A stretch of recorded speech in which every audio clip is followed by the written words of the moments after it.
আপনি এই তাঁবুর সামনে কি পাকাইতেছেন? বাচ্চা দুইটা সামনে বসে আছে, তাদের চোখে পানি দেখা যায়, তারা ছটফট করতেছে, কান্না করতেছে। আপনি চুলার উপরে পাতিল দিয়া কি রান্না করতেছেন? মহিলা ডাক দিয়া বলে, জনাব আপনারা কে? চিনি না, সকল তাঁবুর মানুষ ঘুমায় আছে, আমি তাঁবুর সামনে পাক বসাইছি, আমার স্বামী হারা, এই দুটা বাচ্চা এতিম আমার বাচ্চা, আমি অসহায় জীবনযাপন করতেছি। এখানে আসার পরে কোনো খাবার নাই, কদিন যাবত আমার এই সন্তান দুইটা এতিম বাচ্চা দুইটা কিছুই খাইতে পারে না, খিদার জ্বালায় ছটফট করতেছে, ঘুমে ধরে না। তারা তো ঘুমাইছে, আমার বাচ্চারা ঘুমায় না। এই বাচ্চাদেরকে সান্ত্বনা দেওয়ার জন্য, ঘুম পাতাইবার জন্য আমি অসহায় মা একটা চুলা বানাইয়া পাতিলের মধ্যে পানি দিয়া জাল দিতেছি, এটা বুঝাইতেছি আমি খানা পাক করতেছি, তোমরা এখানে বসে বসে দেখো। কিছুক্ষণ পরে বাচ্চারা যখন দেখবে পাক হইতে দেরি হইতেছে, রেট হইতেছে, এক সময় বাচ্চারা ঘুমায়া যাবে, আমিও চুলা বন্ধ করে ঘুমায়া যাব। এই মহিলা ডাক দিয়ে বলতেছে, ও জনাব আমি কিছুই পাক করি না, ভিতরে শুধু পানি আর পানি,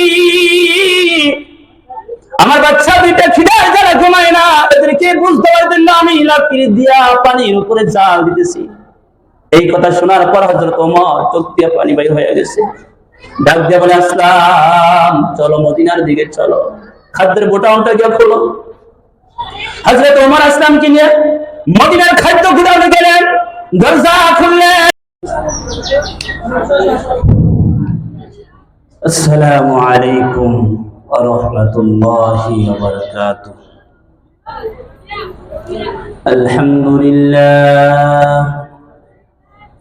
আলহামদুলিল্লাহ নাহমাদুহু ওয়া নাস্তাঈনুহু ওয়া নাস্তাগফিরুহু ওয়া নু'মিনু বিহি ওয়া নাতাওয়াক্কালু আলাইহি ওয়া নাউযু বিল্লাহি মিন শুরুরি আনফুসিনা ওয়া মিন সাইয়্যাতি আ'মালিনা। من يهده الله فلا مضل له ومن يضلله فلا هادي له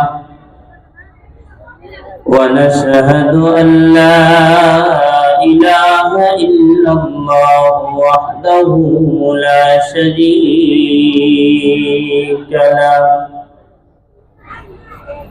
ونشهد أن سيدنا وسندنا وحبيب طبيبنا ومولانا محمدا عبده ورسوله الذي أرسله بالحق بشيرا ونذيرا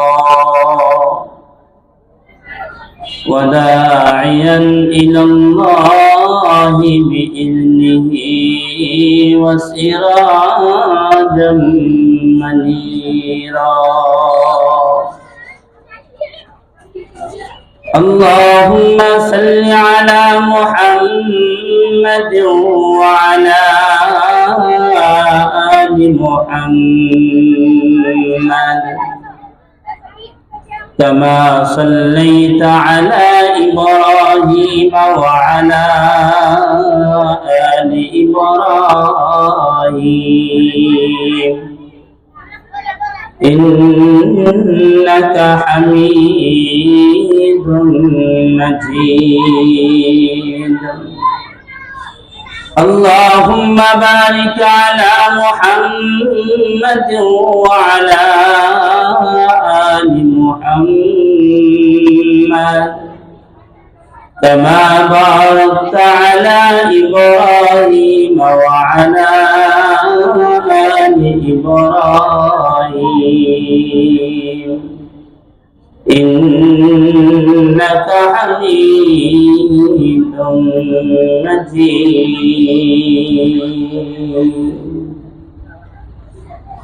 الحمد لله. আজকে কানাইনগর দারুল উলুম রশিদিয়া ইসলামিয়া হাফিজিয়া মাদ্রাসার এতিমখানার উদ্যোগে হাফেজ ছাত্রদের পাগড়ির প্রধান উপলক্ষে আজকে যে জান্নাতের বাগান সাজানো হয়েছে, এই বাগানে আসতে পেরে, বসতে পেরে, দুয়ের কথা বলতে পেরে, শুনতে পেরে মহান আল্লাহ তাআলা দরবারে শুকরিয়া আদায় করি। আলহামদুলিল্লাহ। আমার আওয়াজ এখানে পর্যন্ত যায়, সকল ভাই বোনদেরকে বলবো, আমরা সকলে এই জান্নাতের বাগানে চলে আসি। কেননা এই জান্নাতের বাগান আজকে রাত্রটুকু থাকবে, পরে আর এখানে বাগান হবে না। এই জন্য যারাই আওয়াজ শুনতেছেন, অযথায় ঘরে বসে না থেকে বাজারে, দোকানে, পাঠিয়ে আড্ডা না মেরে আমরা সকলে এই জান্নাতের বাগানে চলে আসি। হতে পারে এখন থেকে যারা আলোচনা করতেছে এদের টোটাপাটা ছোট দু একটা কথা আমল করে হলেও আল্লাহ তাআলাকে খুশি করে জান্নাতে যাওয়া যেতে পারে। পারে কি পারে না? এজন্য আমরা সকলেই এই জান্নাতের বাগানে চলে আসি, সকলকে আবদার করলাম। এজন্য আসুন আমি বলছি, দু একটা কথা বলেই শেষ করে দিব ইনশাআল্লাহ। আজকে আমাদের মানুষের ভিতরে আল্লাহ তাআলার ভয়, যে ভয় জিনিসটুকু, এই ভয়টুকু না থাকার কারণে আমাদের সমাজে আনাচে কানাচে সব জায়গায় ইসলাম বিরোধী কাজ, দেশ বিরোধী কাজ, এক অপরে মানুষের প্রতি জুলুম, অত্যাচার, গুনাহের কাজে লিপ্ত থাকাটা সহজ হয়ে যাচ্ছে। কথা বলেন ঠিক কিনা? যখনই হৃদয়ে, অন্তরে আল্লাহ তাআলার ভয় থাকবে, আখিরাতের ভয় থাকবে, কবরের ভয় থাকবে, হাসরের ময়দানে ভয়াবহতার ভয় থাকবে, সেদিনে কোনোদিন গুনাহের কাজে লিপ্ত হতে পারে না। কথা বলেন ঠিক কিনা? আজকে আমাদের হৃদয়ে সব ধরনের ভয় দূর হয়ে গেছে, ভয় নাই। ভয় না থাকার কারণে দেখেন আজকে একটা দিনই মাহফিল, জান্নাতের বাগান সাজানো হয়েছে। রাস্তাঘাটে দেখেন অবাধ মেলামেশা, চলাফেরা, মেয়ে ছেলে, মহিলা পুরুষ বাজার ঘাটে আড্ডা মারতেছে, মনে হয় যে এক জাহান্নামের বাগানে তারা ঘুরতেছে। দিয়েছে জান্নাতের বাগান, আর এই মেলা সাজাইয়া মানুষের ভিতরে নির্লজ্জতা হারাইয়া, আল্লাহর ভয় হারাইয়া রাস্তাঘাটে অবাধে চলাফেরা, খাইতেছে, ঘুরতেছে, চলতেছে। ইসলামে যে পর্দার বিধান, আমাদের এই বাংলাদেশের মানুষ 90% মানুষ এই বিধানকে বিধানই মনে করে না। কথা বলেন ঠিক কিনা? যদি আল্লাহর ভয় নিদে থাকতো, মানুষের হৃদয়ে যদি আল্লাহর ভয় থাকতো, তাহলে এই যে সন্ধ্যা হয়ে গেছে, ওয়াজ মাহফিলের মেলার মধ্যে পুরুষ নারী অবাধে মেলামেশা ঘোরাফেরা করতে পারতো না। মানুষের নির্লজ্জ হারিয়ে ফেলছে। গুনাহ কি জিনিস, জিনিসটুকু মানুষ অনুভব করে না, বুঝে না। প্রত্যেকটা মানুষ যদি এই চিন্তা করতো যে আমাকে হাসরের ময়দানে মিজানের পাল্লায় দাঁড়িয়ে আল্লাহ তাআলার দরবারে আমাকে হিসাব দিতে হবে, আমার এই সময়টুকু কোন কাজে ব্যয় করেছি, আমার এই চক্ষু কোন কাজে ব্যয় করেছি, আমার হাত পা কোন কাজে ব্যয় করেছি, তাহলে মানুষ অভাবে এরকম ভাবে চলাফেরা করতে পারতো না। কথা বলেন ঠিক কিনা? একে অপরের প্রতি জুলুম, অত্যাচার করে, এক নেতা আরেক নেতার উপর জুলুম, অত্যাচার করে, করে কি করে না? রাজা প্রজাদের উপরে অত্যাচার, জুলুমের রোল চালিয়ে দেয়। এমন পর্যায়ে হয় রাজার কারণে প্রজারা দেশ ছেড়ে বেরোতে হয়, এমন হয় দেশের মানুষ না খেয়ে কষ্ট করতে হয়। একমাত্র কারণ আল্লাহ তাআলার ভয় না থাকার কারণে। কথা বলেন ঠিক কিনা? যদি আল্লাহ তাআলার ভয় মানুষের দিলে থাকতো তাহলে দেশের অবস্থা এমন হতো না। আমি দু একটা কথা বলি শেষ করে দেব। যারা রাস্তাঘাটে আছি আমরা চলে আসি। আল্লাহর ভয়, জাহান্নামের ভয়, কবরের ভয়, ফুলসিরাতের ফুলের ভয়, এরকম ভয় ভীতি যদি মানুষের হৃদয়ে কাজ করত তাহলে আমরা এই অবাধে চলাফেরা করতাম। মাঝে মাঝে আফসোস লাগে, মানুষগুলো কি আল্লাহ রাসূলের ভয় ভীতি সেটা হারাই ফেলছে। আল্লাহ তাআলা বলছেন আমাকে ভয় করো, আর মানুষ দেখি ভয় করে, এমন ভয় করে মসজিদে যায় না। আজান হচ্ছে, মানুষ মুসলমানের সন্তানরা রাস্তাঘাটে ঘুরছে, মসজিদে জামাত চলছে, মানুষে বাজারে মেলাতে অবাধে চলাফেরা করছে। হায় রে মানুষ, তোমাদের দিলে কি আল্লাহ তাআলার সেই আজমতের ভয় নাই যে আমাকে কাল হাসরের ময়দানে আমি আল্লাহ তাআলা দরবার দাঁড়িয়ে কি হিসাব দিব? আমার আল্লাহ যদি জিজ্ঞাসা করে, বান্দা 60 বছর 70 বছর জিন্দেগি তোমার দিলাম, এই 60 বছর 70 বছর জিন্দেগির মধ্যে আমি আল্লাহ তাআলার কি হুকুমটা তুমি আজমতের সাথে পালন করেছো? আমি আল্লাহ যে একজন আছি, আমি যে তোমার সৃষ্টিকর্তা একজন আছি, আমি যে তোমার একজন পালন কর্তা একজন আছি, আমি যে তোমাকে রিজিক দাতা আল্লাহ আছি, আমি দুনিয়ার সব কিছুর মালিক, এই মালিকের আজমতের ভয় তোমাদের দিলে কি ছিল বলো তো? 1 মিনিটের ব্যাপার হিসাব দিয়ে যাও। মানুষগুলি বলেন তো কাল হাসরের ময়দানে কি হিসাব দিবে, কি জবাব দিবে? এই কথার ভয় যদি মানুষের দিলে অন্তরে থাকতো তাহলে কোনদিন মানুষ বিন্দু পরিমাণ গুনাহের কাজ করত না।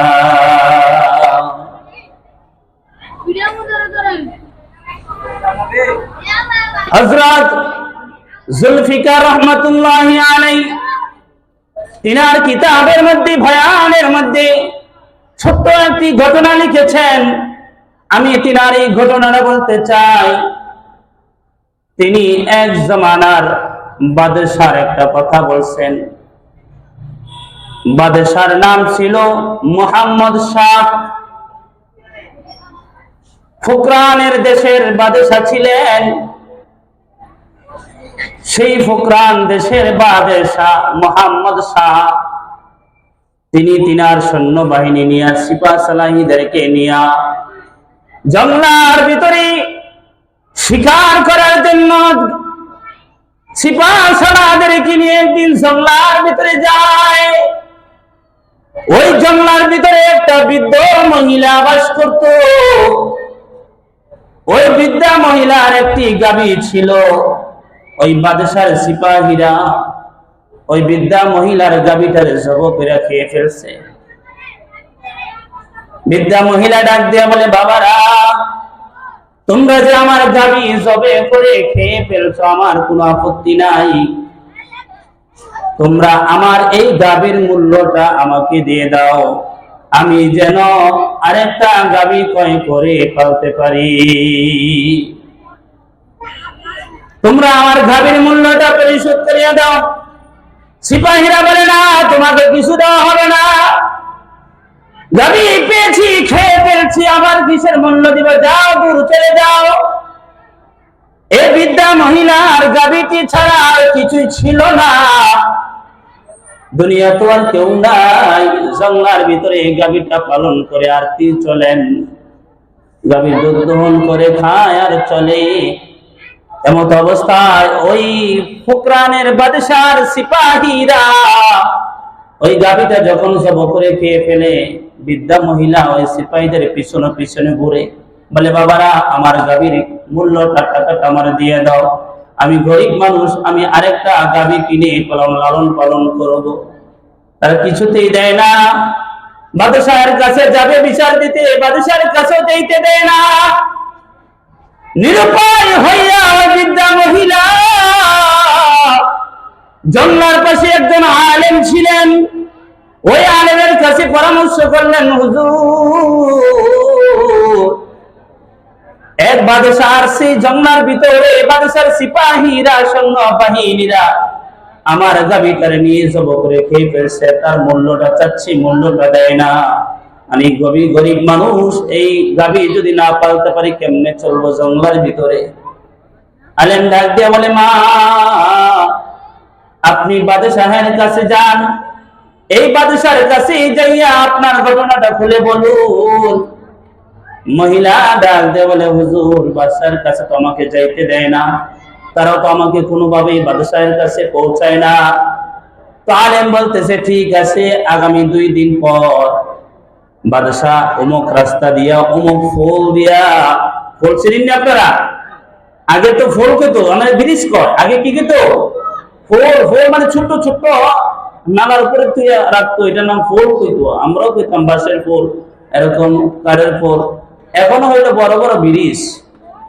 তো আলেম বলতেছে, আগামী 2 দিন পর ওই ফুল দিয়া বাদশাহ ওই গ্রামে যাবে, আপনি ওই ফুলের উপরে গিয়ে দাঁড়িয়ে থাকবেন। বাদশাহ এই ফুল ছাড়া অন্য কোন রাস্তা নাই ওই গ্রামে যাওয়ার জন্য, এই রাস্তা দিয়েই বাদশাহ যাবে। আপনি রাস্তার ওই ফুলের মধ্যে গিয়ে দাঁড়াইয়া থাকবেন। যখন বাদশাহ গাড়ি বহর নিয়ে আসবে তখন আপনি দাঁড়াইয়া বাদশার কাছে এই আরজি পেশ করবেন, আপনার বিচার দিবেন, মুকদ্দমা করবেন।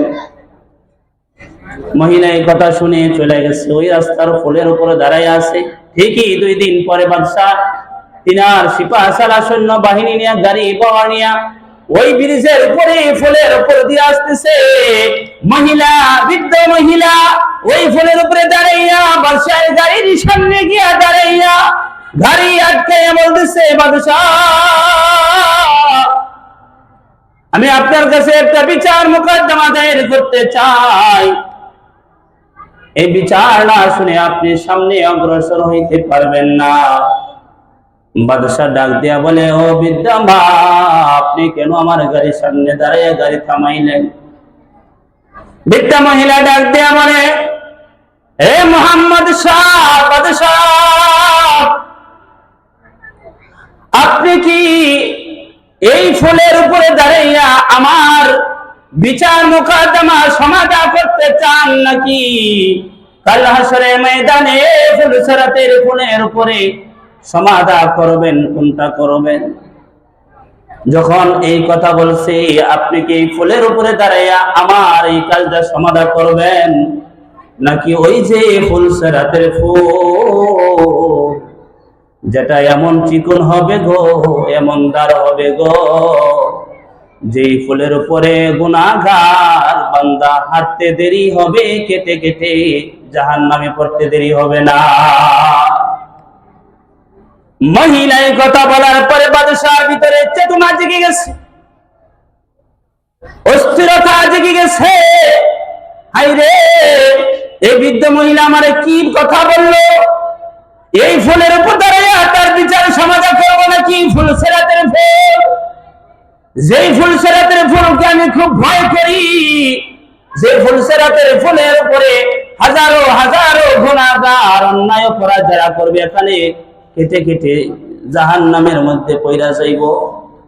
এই কথা বলার পরে বাদশার শরীরের পশমগুলি দাঁড়ায় গেছে। সাথে সাথে গাড়ির দরজা খুলে বৃদ্ধা মহিলাকে ধরে বলতেছে, মা আপনার কি বিচার মুকদ্দমা বলেন? বলতেছে, আগামী 2 দিন আগে আপনি আপনার সিপাহ সালার নিয়ে জঙ্গলে গেছিলেন। আপনার সিপাহ সালারা আমার একটা গাভী ছিল, গাভীটাকে জবাই করে খেয়ে ফেলছে। আমি এদের কাছে এটা মূল্য চেয়েছিলাম, তারা আমার মূল্যটা দেয় নাই।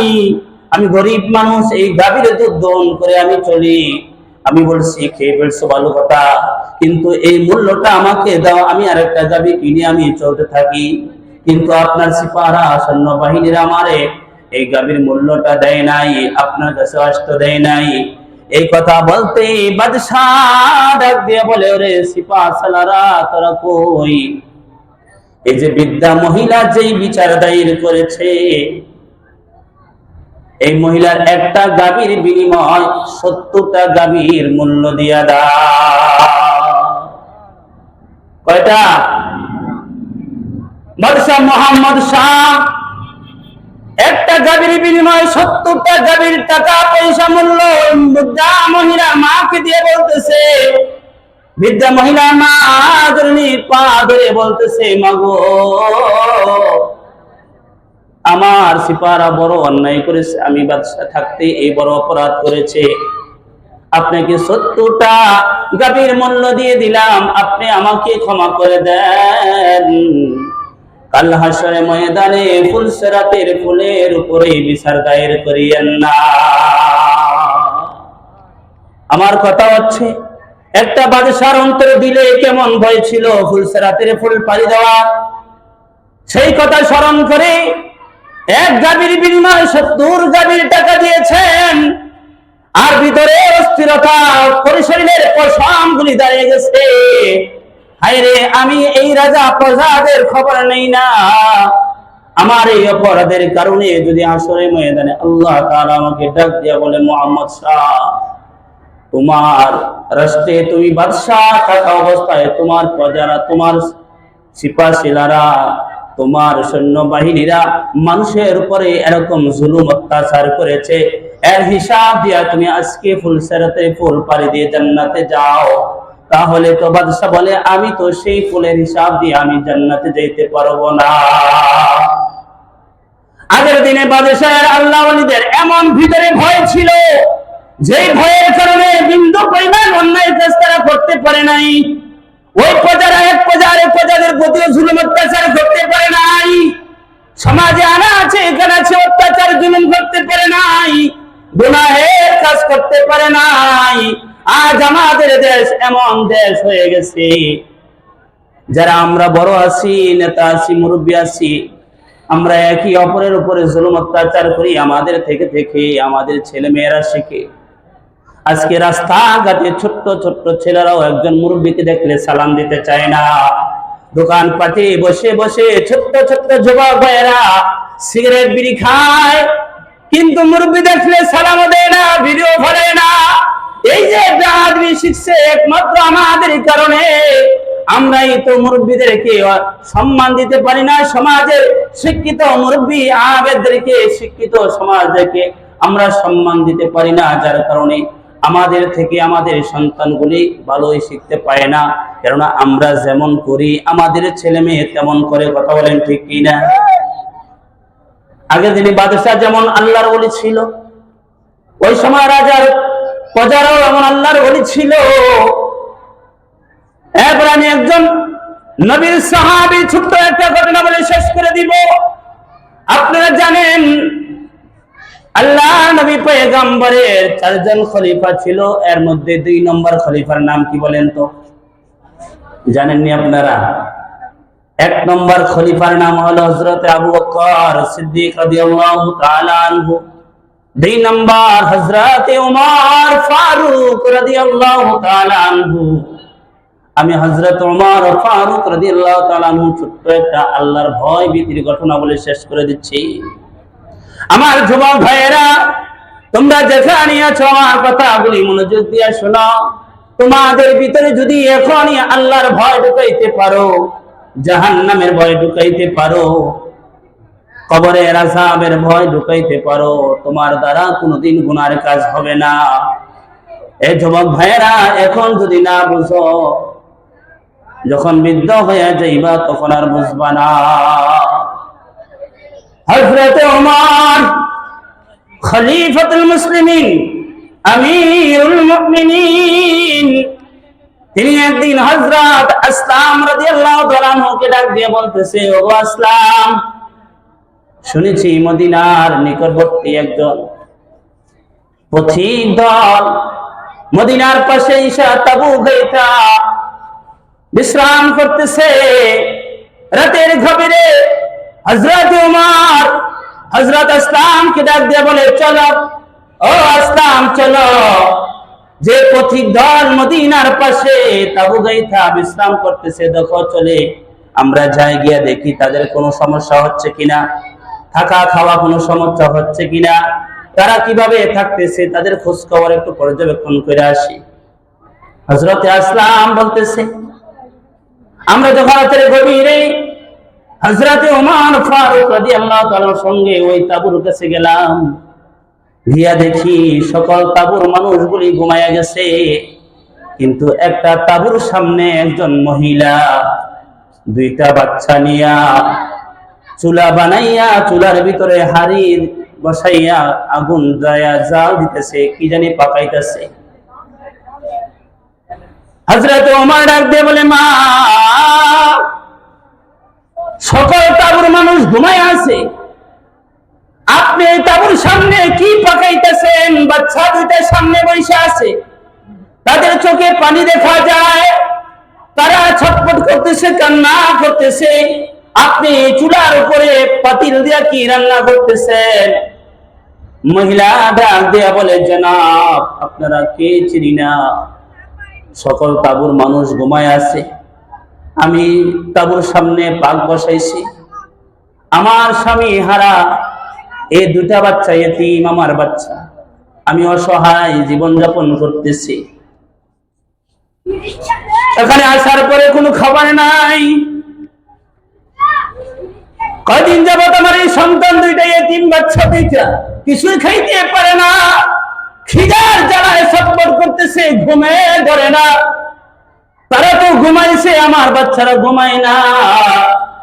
এই বাচ্চাদেরকে সান্ত্বনা দেওয়ার জন্য, ঘুম পাতাইবার জন্য আমি অসহায় মা একটা চুলা বানাইয়া পাতিলের মধ্যে পানি দিয়া জাল দিতেছি, এটা বুঝাইতেছি আমি খানা পাক করতেছি, তোমরা এখানে বসে বসে দেখো।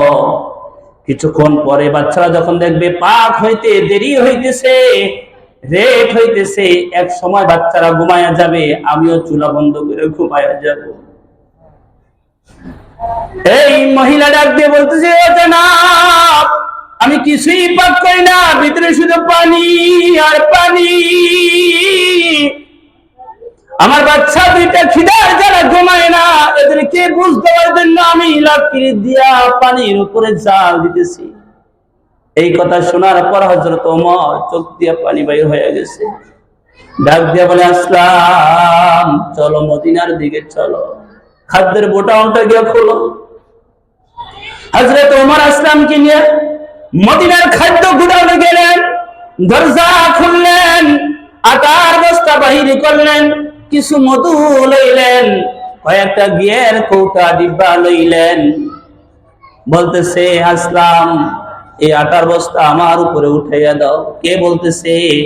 হযরত ওমর আমিরুল মুমিনিন খলিফাতুল মুসলিমিন ডাক দিয়ে বলে, আসলাম, এই আটার বস্তা আমার উপরে উঠাইয়া দাও।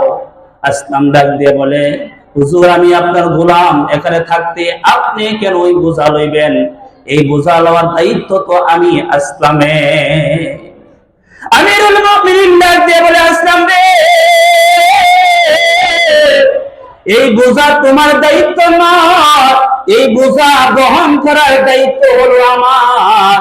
কেননা আল্লাহ তাআলা বলেন হাসর ময়দানে, তার বোঝা কেউ বহন করবে না, যার যার বোঝা সে বহন করবে। রে আসলাম, আমার এই রাষ্ট্রে আমি আমিরুল মুমিনিন থাকতে আমার দেশের প্রজারা না খেয়ে ঘুমাইতে পারে না।